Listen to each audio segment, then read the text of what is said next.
The original Star Wars film stands as one of cinema's most celebrated achievements, a revolutionary space opera that redefined what movies could be. But beneath the spectacle of lightsabers and space battles lies a hidden truth that most fans have never fully grasped. The 1977 classic that launched a multi-billion-dollar empire nearly collapsed under the weight of its own ambition. What if I told you that George Lucas once believed this film would be his career's greatest failure? What if the triumphant hero's journey we've cherished for decades was actually salvaged from what many insiders considered an incomprehensible mess? Let's pull back the curtain on the landmark film that changed cinema forever, examining the troubled production, the skeptical cast, and the last-minute salvation that turned potential disaster into cinematic history. The revolutionary space saga we now celebrate wasn't just a bold artistic vision. It was a desperate gamble born from the ashes of rejection and doubt. The true narrative behind Star Wars reveals a pattern of near catastrophes, ingenious last-minute solutions, and a film that was quite literally saved in the editing room. At its core, this hidden layer reveals three critical truths most viewers never grasp. First, the original Star Wars was considered virtually unwatchable in its initial cut. Second, the cast largely believed they were making a career-ending flop. And third, the revolutionary techniques that made the film possible were invented on the fly by a team pushed beyond conventional filmmaking boundaries. George Lucas, fresh off the critical success of American Graffiti, found himself repeatedly rejected by major studios when pitching his space fantasy. United Artists passed. Universal passed. Only 20th Century Fox's Alan Ladd Jr. saw something in Lucas's vision, but even he couldn't fully comprehend what the young filmmaker was attempting to create. When production began in March 1976, 20th Century Fox allocated just $8.5 million for the film, a modest budget even by 1970s standards for an effects-heavy space adventure. "I thought it was going to be a disaster," Lucas has admitted in retrospect. "I expected to come back to Los Angeles and never work again." This wasn't mere modesty. It was a genuine fear based on the chaotic reality unfolding on set. The studio executives who visited the production left bewildered and concerned, unable to visualize how the disconnected scenes they witnessed would cohere into a comprehensible narrative. But beneath this apparent chaos, something extraordinary was taking shape, though no one, not even Lucas himself, could fully see it yet. The disconnect between Star Wars' eventual cultural footprint and the cast's experience during filming couldn't have been more pronounced. While audiences would later embrace these characters as iconic heroes, the actors themselves often struggled to connect with Lucas's vision or even understand their own dialogue. Harrison Ford, who would become synonymous with the roguish Han Solo, initially saw the film as little more than a paycheck. "I thought the dialogue was awful," Ford later revealed. "I told George, you can type this shit, but you sure can't say it." Yet Ford's frustration with the script inadvertently shaped Solo's character, his exasperation translating into the smuggler's sardonic attitude that fans would come to adore. Carrie Fisher, just 19 years old when casting began, approached the bizarre dialogue with a similar blend of confusion and sardonic humor. Her Leia Organa evolved from what could have been a one-dimensional damsel into a formidable presence precisely because Fisher infused the character with her own strength and skepticism. "I was in a space movie, and I'd never even seen Star Trek," Fisher once quipped, capturing the disorientation many cast members felt navigating Lucas's unfamiliar universe. But perhaps no one embodied the paradox between public perception and private reality more than Mark Hamill. The fresh-faced actor who became the saga's central hero faced a unique challenge. bringing earnest sincerity to lines that often felt absurd when spoken aloud.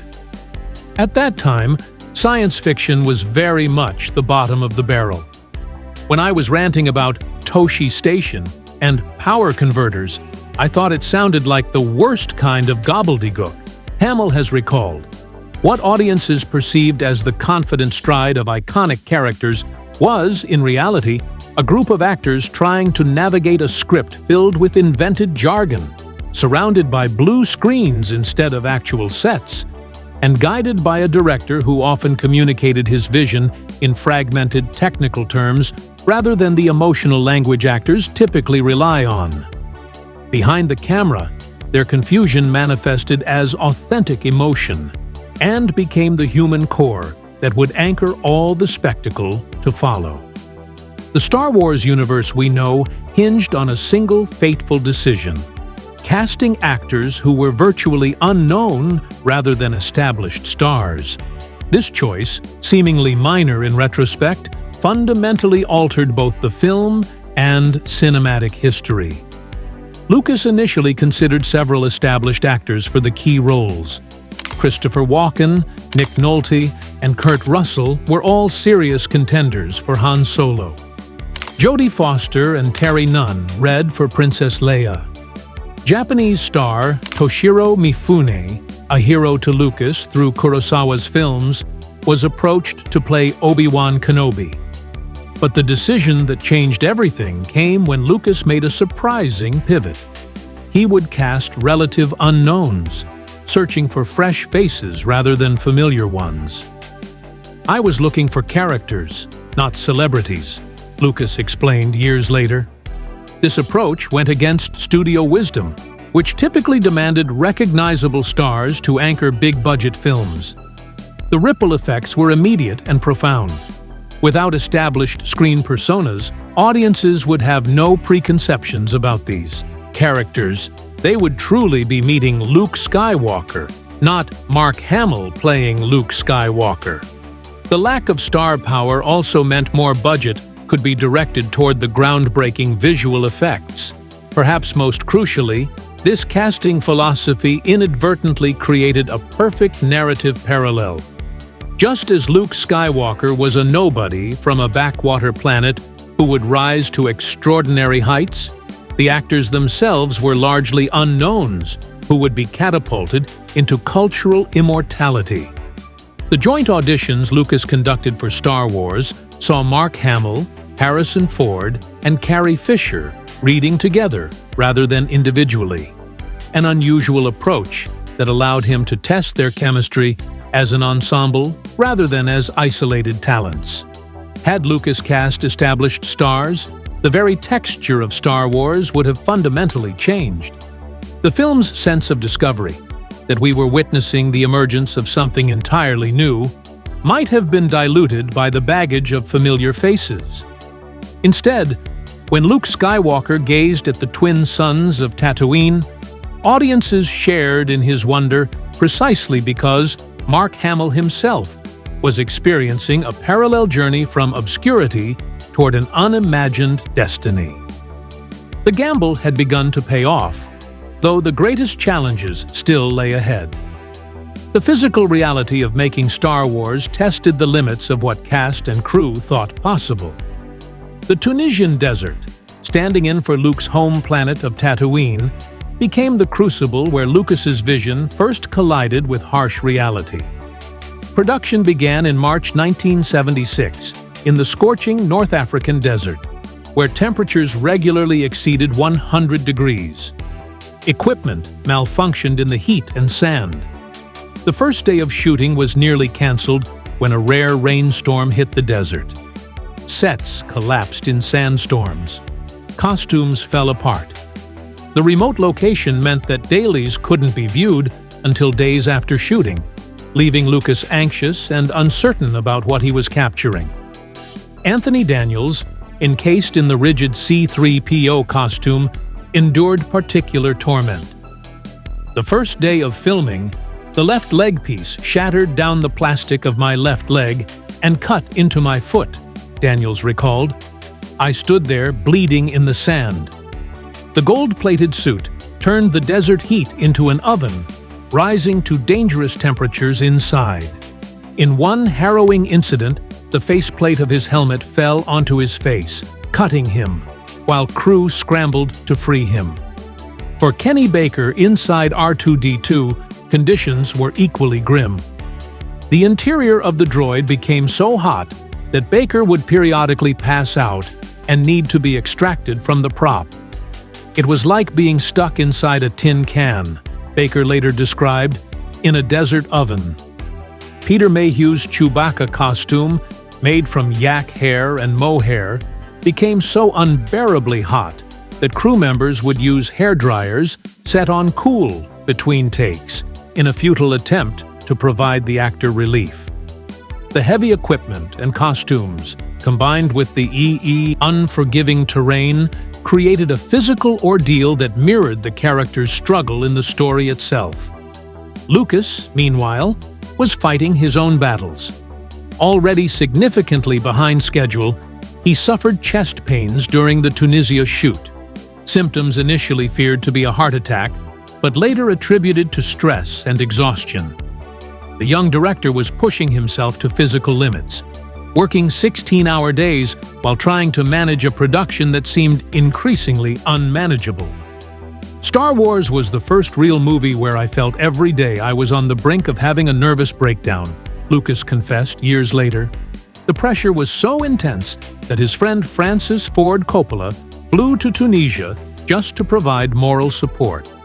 What audiences would later experience as the exotic adventure of Tatooine came at an almost unbearable physical cost, one that would continue as production moved to England's Elstree studios, where new challenges awaited. For all its spectacle and adventure, Star Wars contains layers of visual and narrative sophistication that most viewers absorb unconsciously. Subtle details that transform the film from mere entertainment into enduring art.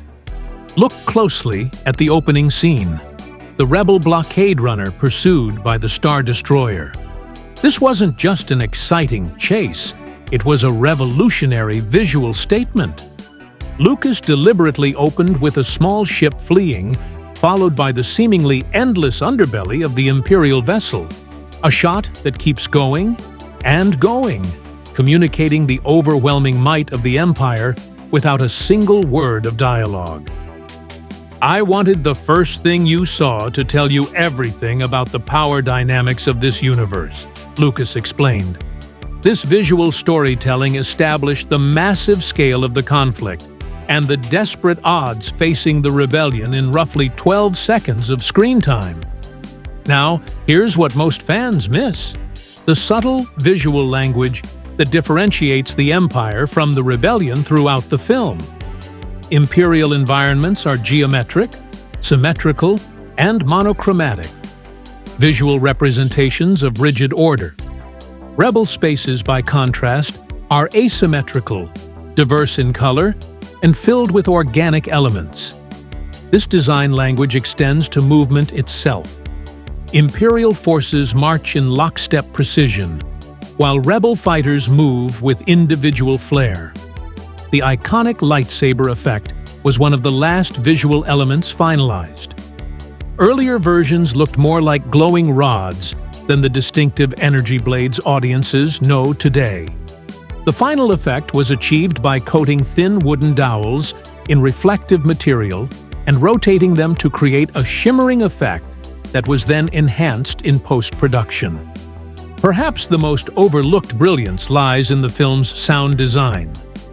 Ben Burtt's creation of the lightsaber hum, combining the motor of an old projector with feedback from a TV set, created a sound that feels simultaneously ancient and futuristic.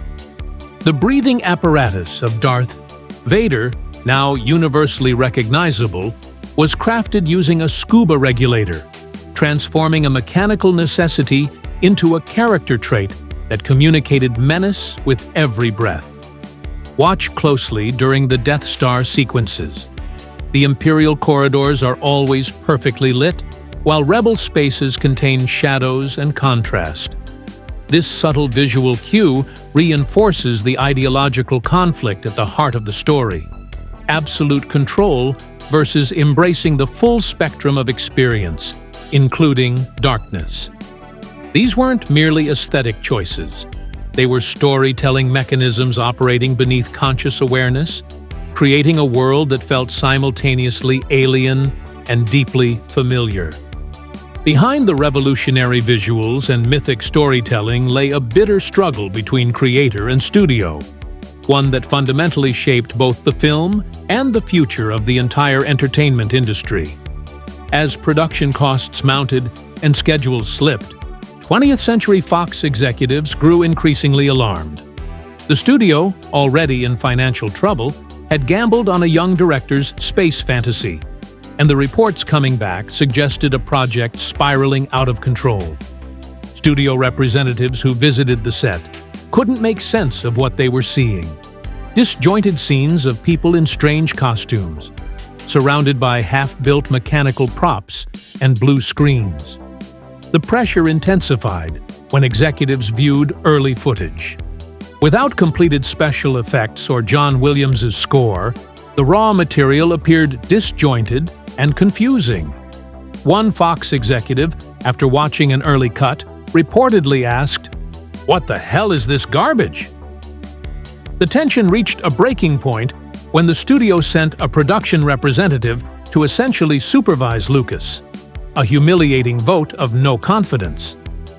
"They were breathing down my neck all the time," Lucas recalled. "It was very hard to get anything done." When production fell behind schedule, Fox threatened to shut down the entire project. Lucas, driven to his limit, used his own money to finance certain shots rather than compromise his vision. The stress was so severe that his blood pressure skyrocketed, and doctors warned him about the physical toll the production was taking. In one of Hollywood's great ironies, Fox, uncertain of the film's prospects, made what seemed a shrewd business decision at the time. They allowed Lucas to retain merchandising and sequel rights in exchange for a modest salary. This decision, perhaps the most financially consequential in film history, was based on their fundamental failure to understand what Star Wars would become. In 1976, film merchandising was virtually non-existent as a serious revenue stream. Fox's decision to grant Lucas these rights seemed inconsequential. Toys based on adult-oriented science fiction films simply weren't considered valuable assets. "Nobody had ever made money on merchandising a movie," explained Charles Lippincott, Lucasfilm's marketing director at the time. "Licensing and merchandising just weren't done that way." This conflict shaped not just the film itself, but the entire future of blockbuster filmmaking. Lucas, burned by his experience with the studio system, would use his Star Wars success to build his own independent empire, one that would allow him complete creative control over his subsequent projects. The bitter struggle with Fox ultimately became the catalyst for a revolution in how films were made, marketed, and monetized, changing Hollywood forever. The most profound irony in Star Wars' creation story is this: the film that revolutionized visual effects and created a new cinematic language was ultimately saved not by its groundbreaking technology, but through the ancient art of editing. The first assembly cut of Star Wars, screened for a small group of friends including directors Brian De Palma and Steven Spielberg, was nothing short of a disaster. The pacing was erratic, scenes dragged, and the narrative felt disjointed. De Palma was particularly brutal, calling it the worst movie ever. Lucas himself admitted the cut was a complete disaster. The raw footage, lacking completed effects, proper sound design and score, failed to convey the adventure he'd imagined. For a moment, it seemed his fears of career-ending failure might be realized. Then came the intervention that changed everything. The hiring of editors Paul Hirsch, Richard Chew, and Lucas's then-wife Marcia Lucas. to completely restructure the film. Marcia Lucas, whose contribution has been historically undervalued, became particularly crucial in reshaping the narrative. "She was the heart to George's head," explained Mark Hamill years later. While George focused on the technological aspects, Marcia fought for the human elements that would connect with audiences. The editing team made radical changes. They accelerated the opening, cutting nearly 30 minutes of Luke's early scenes on Tatooine to get to the adventure faster.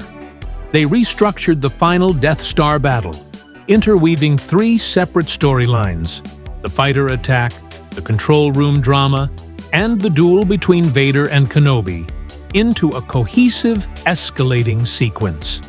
Perhaps most critically, they created new tension in the trench run finale. In the original cut, the Death Star didn't immediately threaten the Rebel base. There was no countdown, no urgent stakes.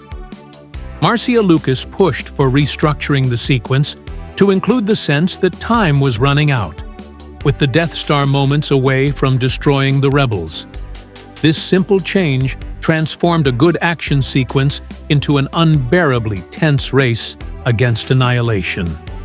The famous shot of the Death Star approaching the planet Yavin IV to destroy the Rebel base was added during these last-minute edits. In the original script and earlier cuts, there was no clear visualization of this imminent threat. The film that had seemed destined for failure just months earlier was reborn through this editorial alchemy. What audiences would experience as a seamless adventure was in reality a masterful rescue operation performed with scissors, splicing tape, and raw creative instinct. The lesson was clear, but rarely acknowledged. Star Wars' true magic wasn't just in its groundbreaking special effects. It was in the invisible art of knowing what to cut, what to keep, and how to structure a story for maximum emotional impact. When Star Wars premiered on May 25, 1977, even the most optimistic predictions fell catastrophically short of what would actually unfold. The film didn't just succeed, it rewrote the rules of what cinematic success could mean. Fox had so little faith in the film that they initially released it in just 32 theaters nationwide. Their expectations were so low that they allowed several theaters to reject Star Wars in favor of showing The Other Side of Midnight, a film Fox considered more commercially viable. Some theater owners had to be contractually forced to show this strange space film they were convinced would flop. Then something unprecedented happened. Lines formed around blocks. Theaters reported sold-out showings for weeks. People began seeing the film multiple times. 5, 10, even dozens of viewings became common. "I had never seen anything like it," recalled Charles Lippincott. "We had people camping overnight to see the next screening." Within 3 months, Star Wars had broken all existing box office records. By the end of its original theatrical run, it had earned over $307 million domestically, the equivalent of roughly $1.3 billion in today's dollars, becoming the highest-grossing film of all time up to that point. Critics, initially divided, soon recognized they were witnessing a cultural watershed. Pauline Kael, known for her exacting standards, acknowledged the film's transformative power, writing that it had reached the youngest generation with a synthesized mythology. The industry recognition was equally dramatic. Star Wars received 10 Academy Award nominations, winning 7, including special recognition for its revolutionary visual effects and sound design. The technical categories it dominated reflected the film's true breakthrough. It had pushed the boundaries of what cinema could technically achieve. Perhaps most tellingly, audience demographics defied all expectations. Originally marketed primarily to younger viewers, Star Wars attracted everyone: children, teenagers, adults, even seniors. People who had never shown interest in science fiction found themselves drawn into Lucas's universe. The American Film Institute would later rank Star Wars as the 15th greatest American film of all time in their 2007 list, the only science fiction film to place in the top 20, an unprecedented recognition of the genre's artistic legitimacy. The film that nearly broke its creator, that was dismissed by studio executives, and that seemed destined for failure, had become something no one predicted. Not just a blockbuster, but a cultural touchstone that would reshape entertainment itself. And yet, this was only the beginning of its impact. The reverberations of Star Wars extended far beyond its box office success, fundamentally transforming not just filmmaking, but the entire entertainment industry and popular culture itself. The most immediate impact came in how movies were made. The film's groundbreaking special effects, created by Industrial Light and Magic, the company Lucas founded when no existing effects house could achieve his vision, established new technical standards. Suddenly, filmmakers had proof that virtually anything imaginable could be realized on screen. Science fiction and fantasy, long relegated to B-movie status with limited budgets, became premium genres worthy of major studio investment. The business of Hollywood underwent an equally seismic shift. Star Wars pioneered the summer blockbuster model, building on what Jaws had begun 2 years earlier.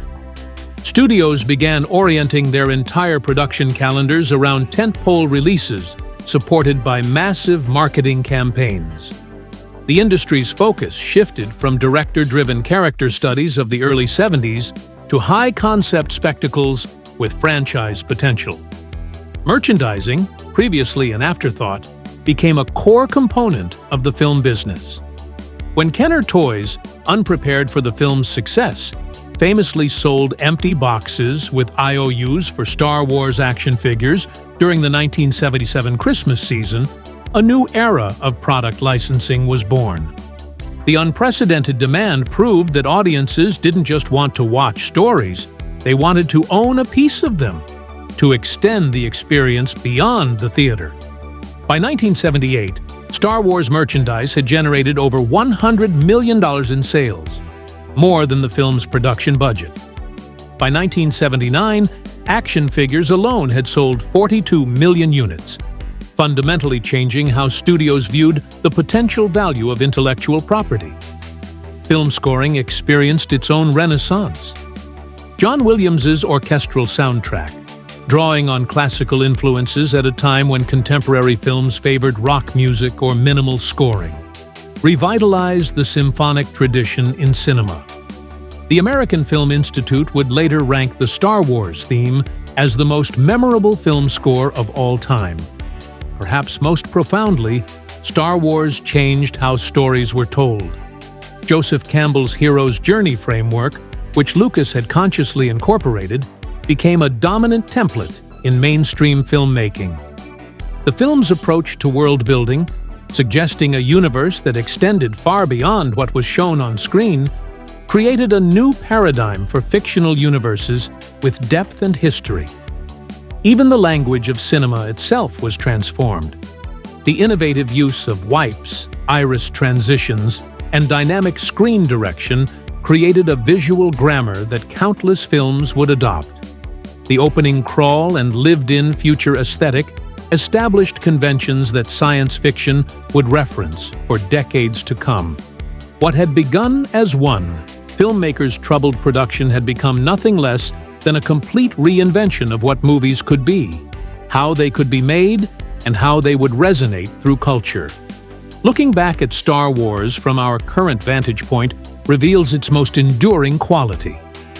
Beneath the spectacle of space battles and alien creatures lies a timeless story that speaks to something fundamental in the human experience. What most viewers intuitively grasp, but rarely articulate, is that Star Wars succeeded not despite its seemingly simplistic good versus evil narrative, but because of it. In a post-Vietnam, post-Watergate America marked by cynicism and moral ambiguity, Lucas deliberately crafted a modern myth that reaffirmed ancient virtues: courage, friendship, sacrifice, and the triumph of humanity over mechanization. "I wanted a contemporary version of the myth and the fairy tale," Lucas explained years after the film's release. "This wasn't escapism, as some critics initially dismissed it, but rather a recognition that even in our technological age, we need stories that connect us to the eternal human questions." The film's visual language reinforces this theme throughout. The cold, geometric precision of the Death Star contrasts with the organic connection to nature represented by the Force. Vader, more machine than man, stands opposite Obi-Wan Kenobi, who willingly sacrifices his physical form to become more powerful than you can possibly imagine.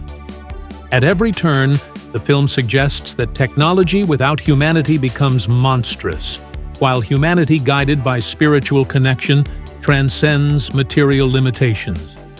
This mythic underpinning explains why Star Wars resonated across cultural, geographic, and generational boundaries in ways that purely technical achievements or clever marketing could never achieve. It tapped into what Campbell called the hero with 1,000 faces, the universal story pattern found in myths across human cultures. When facing production challenges, Lucas kept a quote from anthropologist Joseph Campbell on his desk. "When we quit thinking primarily about ourselves and our own self-preservation, we undergo a truly heroic transformation of consciousness."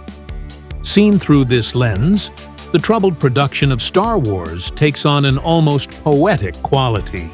The creation of the film itself mirrored the hero's journey it depicted. Lucas and his team faced seemingly insurmountable obstacles, doubted their path, persevered through darkness, and ultimately achieved a transformation that extended beyond themselves. The hidden truth most fans never fully grasp is that Star Wars endures not just because it changed how movies are made, but because it reminds us why we need stories in the first place. To make sense of our own journeys, to find meaning in struggle, and to believe that even in the face of overwhelming darkness, hope remains. In our increasingly fragmented cultural landscape, this achievement seems not smaller with time, but ever more remarkable. Star Wars didn't just change cinema, it changed how we imagine possibility itself. The film born from near disaster became a cultural cornerstone that continues to inspire new generations almost 5 decades later. The cast, who once doubted the strange space fantasy they were filming, would find their lives forever defined by it. Their characters became archetypes, their lines became cultural shorthand, and their faces became among the most recognized in the world. The skepticism they felt on set in Tunisia and at Elstree Studios transformed into a shared appreciation for being part of something that transcended normal filmmaking. The technical innovations developed through necessity, from motion control photography to practical creature effects, established industrial standards that would influence filmmaking for decades. Even as digital technology has advanced, the techniques pioneered in Star Wars remain benchmarks for creating tactile, lived-in fantasy worlds. Perhaps most remarkably, the film that studio executives couldn't comprehend spawned not just a franchise, but an entire universe, one that continues expanding through films, television, books, games, and experiences that allow new generations to discover the galaxy far, far away. The next time you watch the original Star Wars, look beyond the lightsabers and space battles to see the deeper truth. This landmark film represents what becomes possible when vision perseveres through doubt, when technical innovation serves storytelling rather than replacing it, and when ancient myths are reborn in contemporary forms. What began as one filmmaker's struggle against seemingly impossible odds became nothing less than a new way of telling stories, and proof that sometimes the most enduring revolutions begin with the simplest words. A long time ago. in a galaxy far, far away. If this exploration changed how you see Star Wars, hit the like button and tell us in the comments, which behind-the-scenes revelation surprised you most about the film that changed cinema forever?